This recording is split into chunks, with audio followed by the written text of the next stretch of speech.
దేవుని అతి ప్రశస్త నామమునకు మహిమ కలుగును గాక. దేవదేవుని ఘనత నాపంచి మన ప్రభుకి సన్నతులు చెప్పడానికి మన దేవుడు మనకు అనుగ్రహించిన సహాయం కోసం వందనాలు. త్రిత్వం తర్వాత 3వ ఆదివారపు శుభాలు నేను మీకు తెలియజేస్తున్నాను. లేఖన భాగంలో మీక 7వ అధ్యాయం 18వ వచనం మొదలు 20 వరకు ఉన్నటువంటి లేఖన భాగం, అపోస్తల కార్యములందు 9వ అధ్యాయం మొదటి 18 వచనాలు కలిగిన లేఖన భాగం, లూకాసు వార్త 15వ అధ్యాయం 11వ వచనం మొదలు 32 వరకు ఉన్నటువంటి లేఖన భాగాలు నేటి లేఖన భాగంగా మనం గమనం చేస్తున్నాము. మీక గ్రంథంలో నుండి నేటి పాఠము మనము ఆలోచన చేస్తూ ఉంటే, మీక తాను ప్రవచిస్తూ ఒక ప్రశ్నతో తన యొక్క ప్రవచనాలను ప్రారంభించాడు. మరలా అదే ప్రశ్నతో తన యొక్క ప్రవచనాలను, మరి ప్రత్యేకంగా గ్రంథపు ముగింపు కూడా ఈ ప్రశ్నతోనే. మీక అనే పేరుకు గల అర్థం ఏమిటి అంటే, యెహోవా వంటి దేవుడెవడు అంటే ఒక ప్రశ్న. దేవుని వంటి మరొక దేవుడు ఉన్నాడా? యెహోవా లాంటి దేవుడు మరొకడు ఉన్నాడా? ఆయనకు సాటి అయిన దేవుడు ఇంకెవరైనా ఉన్నారా అని ప్రశ్నిస్తూ, ఆ విధానంలో ఆ ప్రశ్నలో ఉన్నటువంటి సమాధానం ఏంటి అంటే, ఆయన వంటి వాడు ఇంకా ఎవరూ లేరు అనే ప్రకటన మీకా చేయటానికి ఇష్టపడి తాను ఈ ప్రశ్నతో తాను తన యొక్క గ్రంథాన్ని ప్రారంభించిన స్థితి మనం చూస్తూ ఉంటాం. మీకా గ్రంథంలో నేటి పాఠం మీకా 7వ అధ్యాయం 18వ వచనం నుండి మనం చూస్తూ ఉంటే, ఆయన క్షమించువాడు, ఆయన కనికరము చూపువాడు, ఆయన కోపపడేవాడు కాదు, ఆయన కోపము నిరంతరము ఉండదు అనే మాట ఇక్కడ మనకు కనబడుతూ ఉంది. 18వ వచనం, తన స్వాస్థ్యములో శేషించిన వారి దోషమును పరిహరించి వారు చేసిన అతిక్రమముల విషయమై వారిని క్షమించు దేవుడువైన నీతో సముడైన దేవుడున్నాడా? ఆయన కనికరము చూపుటి అందు సంతోషించువాడు కనుక నిరంతరము కోపం ఉంచడు. ఆయన ఎలాంటి వాడంటే, ఆయన నిరంతరము కోపం ఉంచడు, ఆయన క్షమించే గుణం కలిగినవాడు. అంతేకాదు, ఆయన క్షమాపణ ఎలా ఉంటుంది అంటే 19వ వచనం, ఆయన మరల మన యందు జాలిపడును, మన దోషములను అణిచివేయును, వారి పాపములన్నిటినీ సముద్రపు అగాధంలో నీవు పడవేతువు. సముద్రపు అగాధంలో ఆ పాపాలను పడవేసేటట్టు, అంటే దాని మీద పూర్తి జయాన్ని ఆయన పొందుకుని దాన్ని సమూలంగా నాశనం చేస్తే తీరున పాపాన్ని మీద ఆయన జయం పొందేటువంటి వాడిగా ఆయన ఉన్నాడు అనే సత్యాన్ని ఇక్కడ మనము జ్ఞాపకం చేసుకోవచ్చు. మీక ఈ విషయాన్ని వివరించే సందర్భాన్ని మనం ఆలోచన చేస్తూ ఉంటే, మీక ఎన్నో సంగతులను, వాస్తవానికి మీకా గ్రంథాన్ని మనం గమనం చేస్తూ ఉంటే, ప్రజల యొక్క స్థితిని ప్రశ్నిస్తూ, ఇదిగో మీ పాపాలను దిద్దుకునండి, మీ పాపములను దిద్దుకున్నట్టు ద్వారా ఆయన నుండి కనికరం పొందుకునేవారుగా మీరు ఉంటారు అని చిన్న ప్రవక్తగా మీక ఈ ప్రవచన వాక్కులను తాను పలికాడు. దేవుని యొక్క స్వభావాన్ని చూపుతూ ఉన్నాడు. దేవుని స్వభావాన్ని గురించి మాట్లాడుతూ మీక గ్రంథం 4వ అధ్యాయం 13వ వచనంలో చూస్తూ ఉంటే, ఆయన ఎలాంటి వాడు అనే వివరణ అక్కడ ఇస్తూ తనను గూర్చి, దేవుని యొక్క స్థితిని గూర్చినటువంటి మాట మరొకటి మనకు కనబడుతుంది. ఆయన సర్వము మీద ఆయన ఆధిపత్యము కలిగిన దేవుడిగా ఆయన ఉన్నాడు అనేటువంటి ప్రకటన మనము చూడగలుగుతూ ఉంటాం. ఆయన యొక్క స్థితి ఎలాంటిది అంటే, ఆయన వారి ఆస్తిని సర్వలోకనాథునికి ప్రతిష్ఠించుదును. అంటే దేవుడు ఎలాంటి వాడంటే సర్వలోకనాథుడు. ఆయన సర్వం మీద అధికారము కలిగిన, ఆధిపత్యం కలిగినటువంటి ఉన్నతుడైనటువంటి దేవుడు. ఆయన వంటి వారు మరొకరు ఉండనేరరు అనేటువంటి మాట మీకా చెప్తూ ఆయనను ఎలా అభివర్ణిస్తున్నాడంటే సర్వలోకనాథునిగా ఆయనను అభివర్ణిస్తున్నాడు. ఈరోజు మన బ్రతుకుల్లో మనము ఆలోచన చేయాలి, క్షమించే మనస్సు ఎవరికి ఉంటుంది?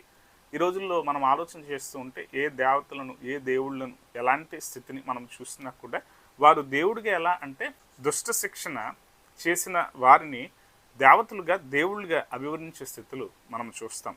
కానీ మన దేవుడు ఎలాంటి వాడంటే, దుష్టులను సహితం క్షమించే దేవుడు. ఎలా అంటే, వారి యొక్క పాపము వారు తెలుసుకున్న నాడు, వారిలో నిజపశ్చాత్తాపం కలిగిన నాడు వారిని సమూలంగా ఆయన ఏం చేస్తూ ఉన్నాడంటే, ఆయనను క్షమిస్తూ నిర్మూలము కాకుండా వారిని బ్రతకనిచ్చి, వారికి క్షమాపణ ఇచ్చి వారిని రక్షించిన దేవుడిగా ఉన్నాడు. దేవుని యొక్క ఔన్నత్యం ఏమిటి అంటే మనం జ్ఞాపకం చేసుకోవాలి. ఆయన యొక్క స్థితి ఎలాంటిదని ప్రకటన చేస్తూ ఉన్న స్థితి అంటే 20వ వచనం మనం చూస్తూ ఉంటే, ఆయన సత్యమును కనికరమును నీవు అనుగ్రహింతువు. ఆ సత్యం ఎలాంటిది అంటే నిరంతరము మారని. 20వ వచనం మనం చదువుకున్నప్పుడు, 20వ వచనం మనం చూస్తున్నప్పుడు, పూర్వకాలమున నీవు మా పితరులైన అబ్రహాము యాకోబులను ప్రమాణము చేసిన సత్యమును కనికరమును నీవు అనుగ్రహింతువు. నీవు ఎలాంటి దేవుడు అంటే, నీవు ప్రమాణం చేస్తావు, మాట ఇచ్చిన తర్వాత మాట తప్పని దేవుడుగా నీవు ఉన్నావు.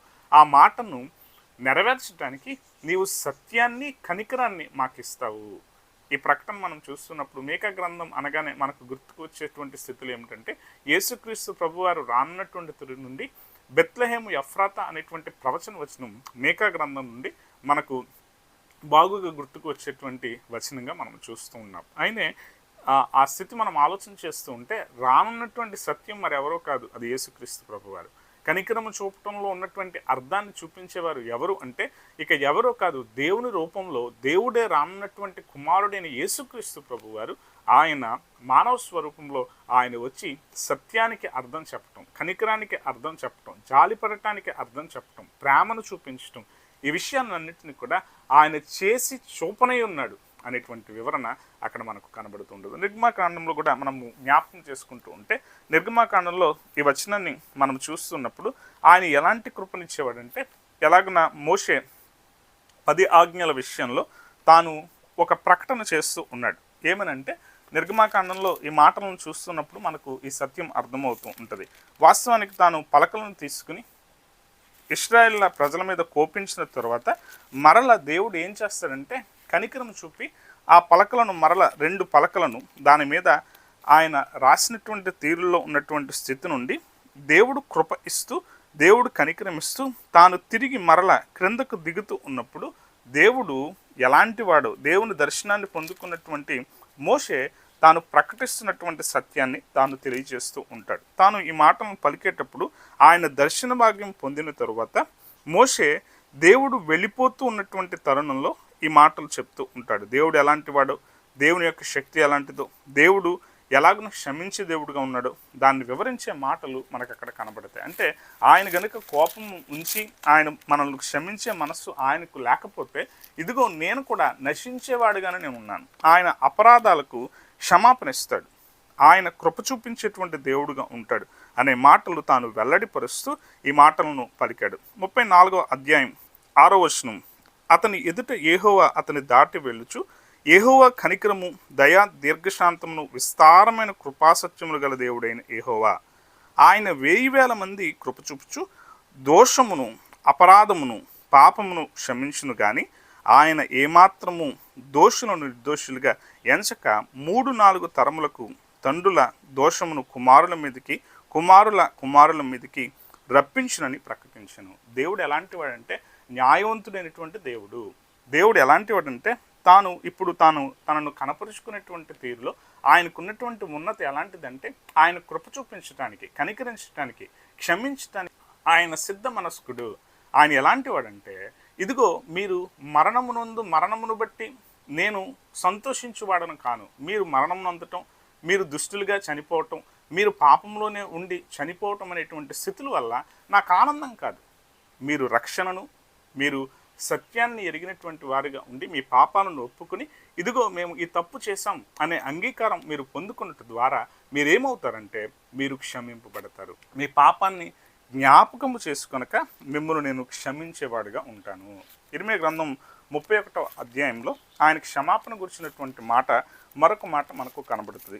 ఈ వచనాన్ని కనుక మనం చూస్తూ ఉంటే ఆయన ఎలాంటి క్షమాపణ ఇస్తారంటే ఆయన క్షమించిన తర్వాత మరల ఆ దోషాన్ని ఆయన మరల జ్ఞాపకం చేసుకున్నాడు అనే మాట ఇక్కడ చూస్తాం. ఇర్మీయా గ్రంథం 31వ అధ్యాయం 34వ వచనం, నేను వారి దోషములను క్షమించి వారి పాపమును ఇక నెన్నడూ జ్ఞాపకం చేసుకున్నాను కనుక అల్పులేమి గనులేమి అందరూ నన్నెరుగుదురు. ఇదిగో నేను వారిని క్షమించినటువంటి స్థితి ఎలా ఉంటుందంటే, వారి పాపాలను నేను క్షమించినటువంటి స్థితి ఎలా ఉంటుందంటే మరెన్నడూ జ్ఞాపకం చేసుకోకుండా, మరెన్నడూ వారి పాపాలను నేను మనస్సులోకి తీసుకొనకుండా నేను వారిని క్షమిస్తాను అనేటువంటి మాట ఇక్కడ ఆయన తెలియజెప్తున్నాడు. ఈరోజు మన బ్రతుకుల్లో మనం ఆలోచన చేయాలి. కనికరము క్షమాపణకు ఎవరు ఆద్యుడంటే మన దేవుడు ఆద్యుడు. ప్రేమను చూపటానికి ఆయన క్షమించిన స్థితి ఎలాంటిదంటే పౌలు మార్పును గుర్చినటువంటి విషయం మనము పత్రికా లేఖన భాగంలో చూస్తున్నాం. ఇక్కడ మనము ఆలోచన చేస్తూ ఉంటే పౌలు చేసిన అంటే సౌలు ఎలా అయితే క్రైస్తవులను హింసించినటువంటి స్థితి నుండి, వారిని చంపినటువంటి స్థితి నుండి ఇంకా ఆలోచన చేస్తుంటే స్టెఫను మరణానికి సాక్షి సంతకాన్ని చేసినటువంటి విధానంలో ఉన్నటువంటి సౌలు యొక్క క్రూరత్వ స్థితిని ఆయన ఏం చేశాడంటే వాస్తవానికి అతడు క్షమాపణకు ఏమాత్రం అర్హుడు కాడు.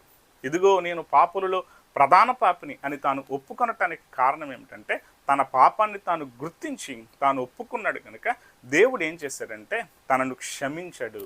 తన సువార్తకుడిగా, తన పరిచారకుడిగా దేవుడు తనను అంగీకరించాడు. ఈరోజు మనం ఆలోచన చేయాలి, మన స్థితిలో సహితం దేవుడు మనకు ఎలాంటి క్షమాపణ, కనికరము ఇచ్చే దేవుడు అంటే మన పాపాలను మరల జ్ఞాపకం చేసుకొనక మనను క్షమించే దేవుడిగా ఆయన ఉన్నాడు అనే సత్యం మనము అర్థం చేసుకోవాలి. లూకా సువార్త 15వ అధ్యాయం అనగానే మనకు ఇరువురు కుమారులు గురించినటువంటి కథనం, దేవుడు ఏదైతే ఒక ఉపమానాన్ని తెలియజేస్తూ తాను మాట్లాడినటువంటి స్థితి ఉందో, చిన్నవాడు ఎలాగున ఆస్తి నమ్మి ఎలాగున తప్పిపోయిన కుమారుని గురించినటువంటి ఉపమానం ఏదైతే అక్కడ చెప్పబడిన స్థితి ఉందో దాని గురించినటువంటి మాటలు ఇక్కడ చూస్తూ ఉంటాం.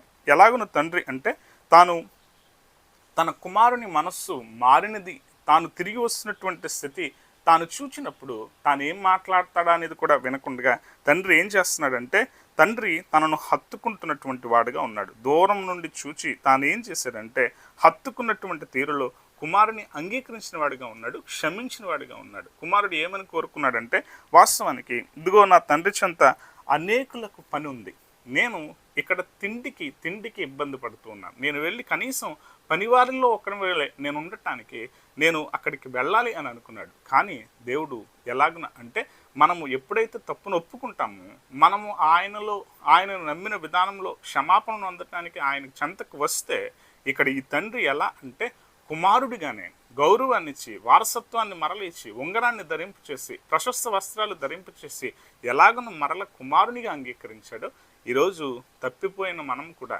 దారి తొలగిన మనం కూడా, దేవుని ఆజ్ఞలను మీరిన మనం కూడా ఒకవేళ ఆ పాపాన్ని ఒప్పుకొని ఆ దోషాలను దేవుని ముందు ఒప్పుకున్న వారంగా మనం ఉంటే దేవుడు మనల్ని సహితం క్షమించి ఆయన కృప చూపించేవాడు. ఆయన ఎలాంటి వాడంటే సత్యమును కనికరమును చూపు దేవుడు. ఆయన ఎలాంటి వాడంటే ఆయన కృపనిచ్చేటువంటి దేవుడు. ఆయన ఎలాంటి వాడంటే ఆయన వంటి మరొక దేవుడు లేడు అనేటువంటి దానిని ప్రకటన చేస్తూ, దానిని వివరిస్తూ ఆయన తన యొక్క నీతిని కనపరిచిన దేవుడు. దాన్ని మనం గుర్తించి దేవుని వారముగా వర్ధిల్లటానికి దేవుని కృప సదామునకు తోడే సంరక్షించి కాపాడును గాక. ఆమేన్.